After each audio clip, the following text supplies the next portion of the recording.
Hi there, I'm Alicia Malone. Welcome to TCM Imports, where we take you around the world with a double feature of international cinema.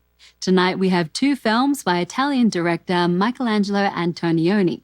Soon we'll see La Ventura from 1960, but first, from 1966, it's Blow Up.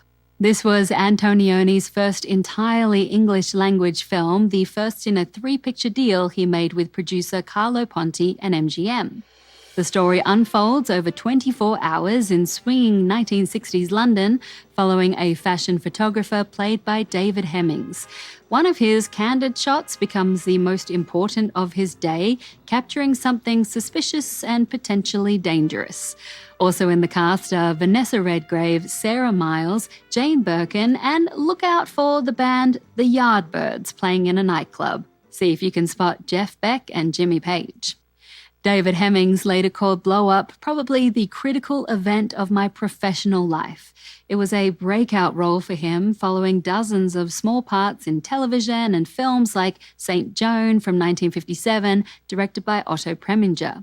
Hemmings was excited to work with the renowned Michelangelo Antonioni, even learning some Italian so he could converse with him. As a result, Hemmings wrote in his autobiography, "Italian is now my second language, and Rome is my favorite city." Hemmings also wrote in his book that he later learned Terence Stamp had met with Antonioni to discuss the role in Blow Up, and that Stamp believed he had it. He never signed a contract, but he had put off a lot of work to film Blow Up, and he was upset when he learned that David Hemmings had been cast instead. "I've never met Terence," Hemmings wrote, "but I fear he's never forgiven me." Featuring a wonderful jazz score by Herbie Hancock, let's travel to London in the 60s with Blow Up. It's hard to sum up the influence Blow Up has had on cinema.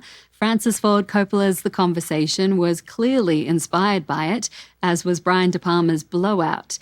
Even upon its release, critics recognized it as something special. Andrew Sarris wrote at the time, "It is possible that this year's contributions from John Ford, Carl Dreyer, Alfred Hitchcock, Claude Chabrol, and Jean-Luc Godard may cut deeper and live longer, but no other movie this year has done as much to preserve my faith in the future of the medium."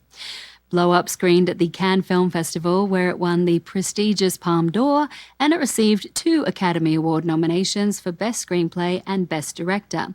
It would also be Michelangelo Antonioni's most commercially successful film, reaching a wider audience than his Italian movies, and it has remained the most famous of all his films. Blow Up also helped to erode the old production code in the United States. Thanks to its racy content, the film was released without the production code seal of approval and did just fine. As Time magazine put it, the film helped liberate Hollywood from its puritanical prurience. Stay watching TCM Imports because we have another fantastic film by Michelangelo Antonioni coming up for you, a 1960s psychological drama starring Monica Vitti as a woman whose best friend goes missing during a trip to the Mediterranean. Next on TCM, La Ventura. Then Andy Hardy gets spring fever. And later, Andy Hardy meets debutante. Get acquainted with TCM today.